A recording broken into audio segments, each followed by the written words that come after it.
and go ahead and say your intention. Okay. And so what has been coming up in that backspace to clear? Are you getting up then and writing? Have you designated a time? You're trying to go to bed at 10, right? And then you don't sleep. Your power center, which is, your third chakra, that is where we kind of go out on the dream space and come back. And that is about distribution management too. It's kind of when you're saying, how do I spend my time? It seems like I can get more done than I get done. And this is where the confusion lies. And that space is typically programmed by the Father, as far as having success in the world and what you accomplish and how you manage that accomplishment.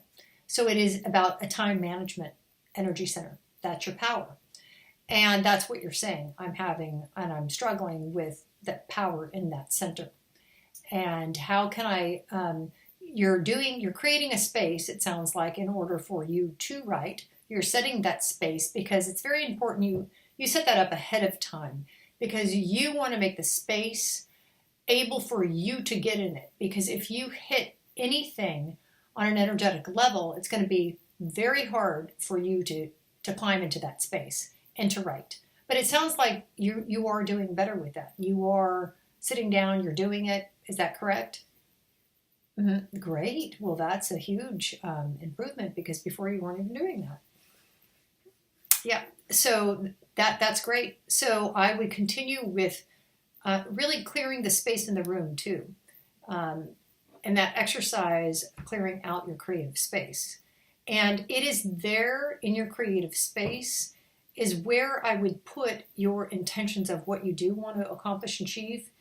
Did you do that like within Moon Magic? We talked about how to create that. Mm-hmm. And so that has just been since Friday. And what did you notice even over the full moon with your creativity? There you go. Mm-hmm. Mm-hmm. Yeah. Mm-hmm. Yeah, definitely. Yeah, but you're in the energy of the moon. In that energy center, I want you to imagine breathing in the loop, breathing in the turquoise. And if you can imagine, in a sense, that the diamond kind of at the solar plexus, and if you can breathe in the energy of that turquoise, because that turquoise will help you expand your field, expand your ability to create more, to do more, to show yourself in the world more. And these are all things that you need in order to have success. So breathe in the turquoise, and as you do, you can imagine your bubble expanding like a hot air balloon, and then exhale, and as you do, just pause for a second in the diamond of your heart. And then expand as you inhale, kind of move out beyond your field, beyond your bubble, and move it maybe out to the edge of the room. And at the edge of the room, pause for 2 to 3 seconds. And then really exhale. And feel it more in the solar plexus right here, in where the rib cages meet.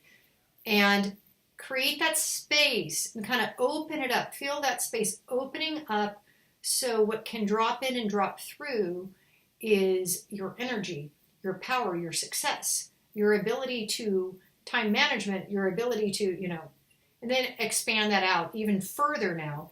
Further to maybe the edge of your house and see how that feels.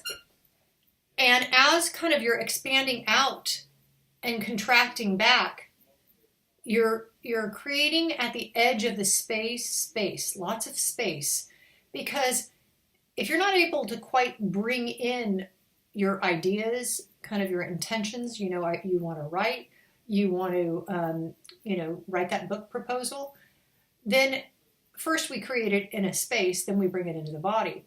And I don't know if you can feel, but there is a block in that area. You feel the block, right? And what does that feel like? Yeah, but that's very good. Yes, exactly. So yeah, as a kid, you just saw your dad work. He had 2 or 3 jobs, right? And all he did was work. So you never got to see your dad relax. You never got to see your dad receptive. You've never got to see your dad really just receive, to really open up, to do nothing. You probably never even saw him sit on the couch. Yeah, he was never sitting and receptive. So when you have an inflamed energy center, which is your power center, and in a way, you want to do things, and you do a lot of things because you work, and these are projects that you are creating on the side, early in the morning or late at night, or but two, it's so much energy is coming out that the body doesn't have enough time to really just kind of relax. And in the writing space, I want you to set it up more where the writing is really about receiving information, receiving kind of the, information from source about book proposal, about what it is that you need.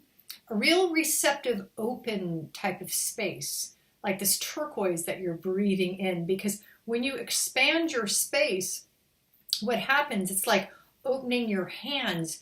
When you're open, you will be able to bring something in, you will be able to receive it. But if your hands are closed, if you're doing, like when you look at your father's, how much was his ability to open up and allow the universe to come in? How much was that? 10%? Yeah. So there is something where we block, the flow of the universe to come in. It's kind of like those flowers. When your flower and that power center is open, you're going to receive more. But if it's blocked and closed and you're just doing, or what happens is, like you're saying, I want to do it, but I can't do it. Well, you can't do it in a sense because that area is closed off. So you can't access the energy coming in and through to get up off the couch, or, to move forward, to just, bring it in through a project because it's blocked. That's a block. And so that turquoise will dissolve that block. That turquoise will expand your field in all directions, vertical, kind of horizontal.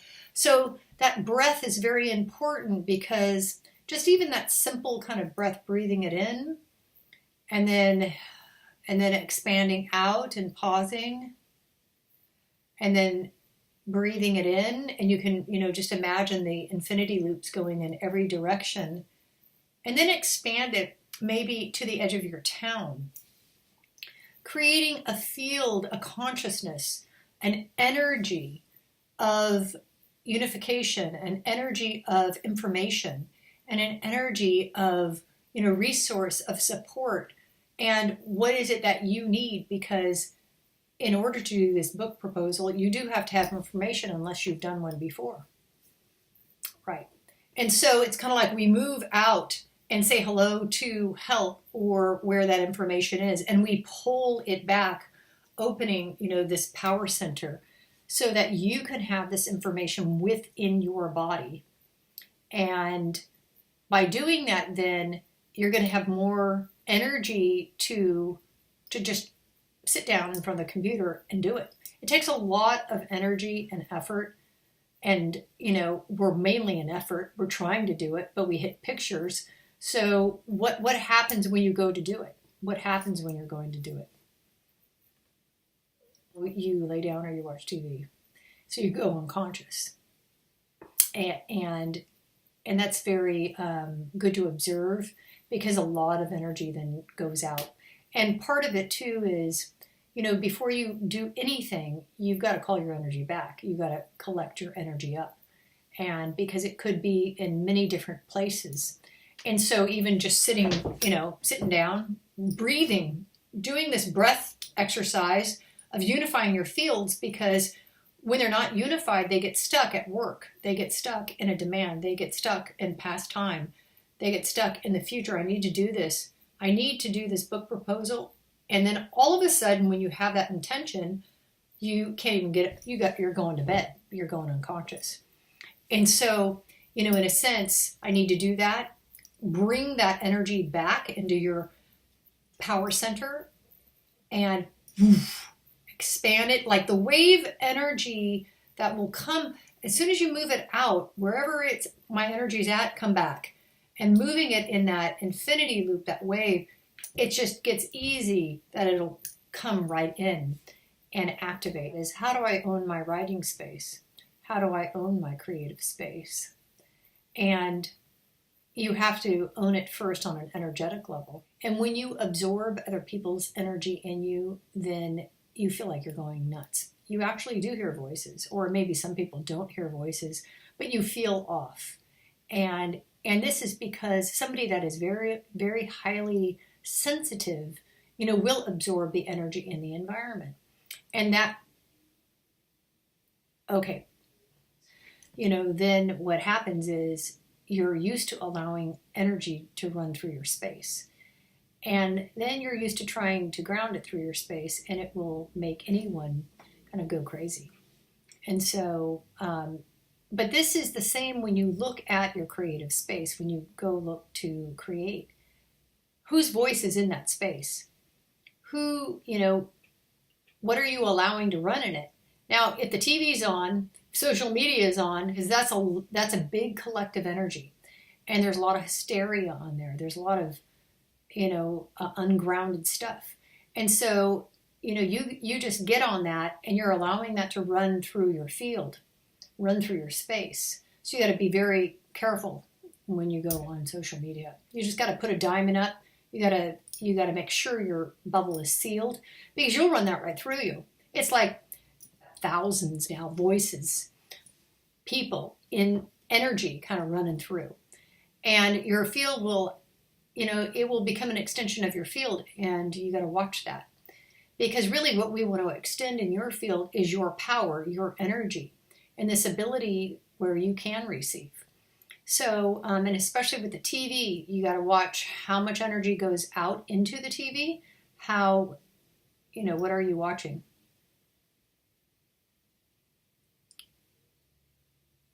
Oh, you watch news? Oh, yeah. I know. Well, just watch. Yeah, just limit the news. But also put a dime in there so your energy is getting reflected back to you, because you just have to see how much energy you have after you watch the news or TV, because it will fuel and it will feed other things and other people and maybe their creativity. So if this is about owning your power, owning your creative space, owning your voice. And so especially with the topic that you're writing about. And you got to keep clearing kind of your space with that blue, because that's where a true voice is going to be heard. And a true collective with what you're writing about, kind of the collective energy in that space of guides that can help you, because there's a lot of hysteria in that space that you're writing about. That there's a lot of pain, a lot of suicide, a lot of confusion, a lot of voices, a lot of, wouldn't that be correct? And so this is important because that's a part of the energy that you're trying to process, in putting that out there. How's the job going since last time? So, and then you're still continuing to get leads. And so see, look at how you work so hard on that space to really, and the update in that. See, it's very defined. That space is defined. Yes, I see that. You're holding on to your success and your power more, so it doesn't get kind of whittled away in that competition with other salespeople in your space. So can you feel how that space is pretty set? You feel free there. That's right. And look at how the pictures, they're very clear, very set.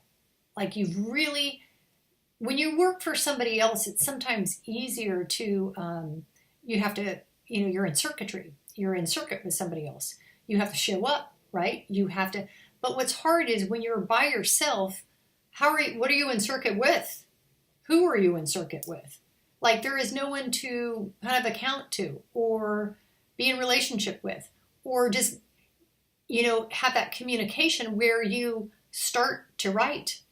Let's see you in this space where you are writing, you are excited, you are reading your writing, that you are in relationship with this living project that you're doing, because your book is more than just a book, right?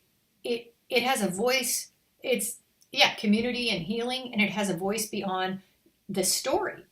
And so it's about activism too. You want to engage people and you in this community connected to that. And that creates, so what you're doing is as you're breathing out this turquoise, expanding and unifying kind of your power out and pulling it back, you're connecting to these people in this field. Because isn't it interesting? Here you've written about something, and how many people are you connected to in that field?